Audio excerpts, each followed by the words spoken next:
Welcome to the Steering Direction, Matching Ideas with Resources Networking podcast, sponsored by GLM. Please note to consult your accountant and/or tax preparer before taking any of this advice. Each person and each person business is unique, and your accountant should answer your questions based on you and your business. Should you have questions, you should know that GLM works with business owners on their basic back office, professional business, accounting, including strategy consulting. We can do as much or as little as you want, from basic QuickBooks entry to providing and analyzing financial statements regularly. GLM provides expense savings and business growth.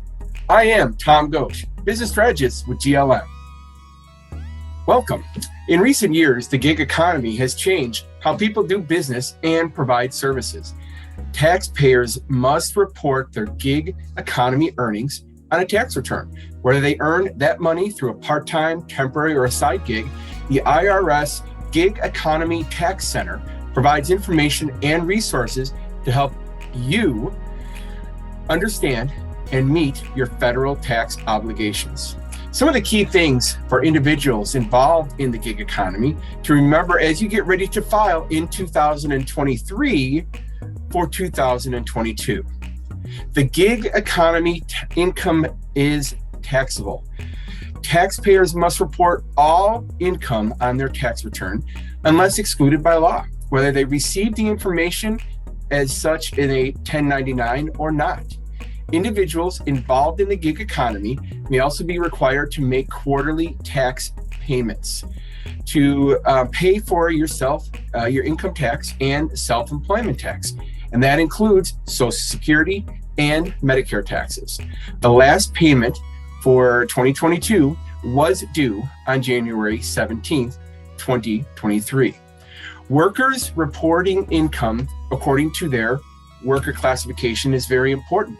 If you are doing things like driving, running errands, or other on-demand work, it must be classified correctly.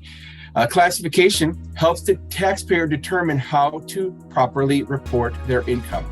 If you're an independent contractor, you report your income on a Schedule C, Form 1040, and you use the profit or loss from a business in a sole proprietorship if you're not set up as a company.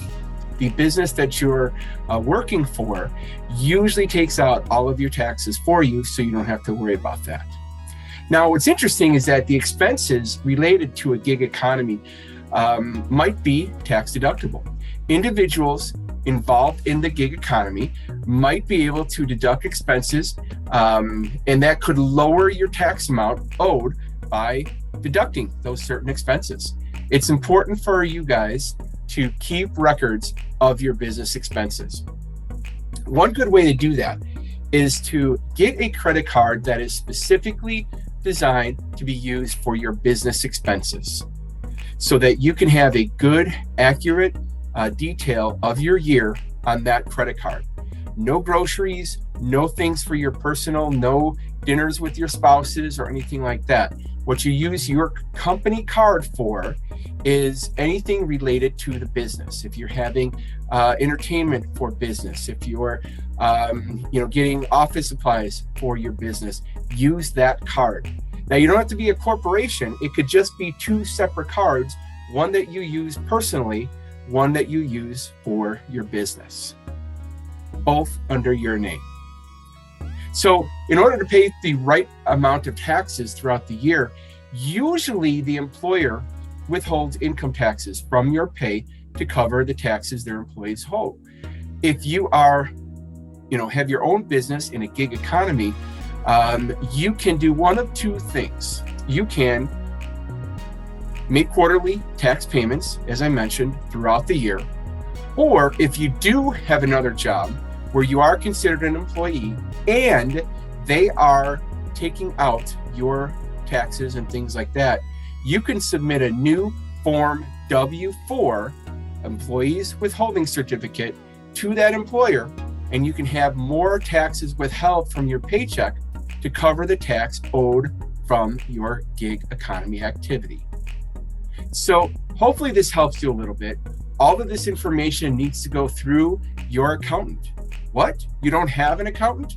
Well, we're with GLM, and GLM can help you navigate through all of these different things in your gig economy and help you save the most in taxes as well as your expenses.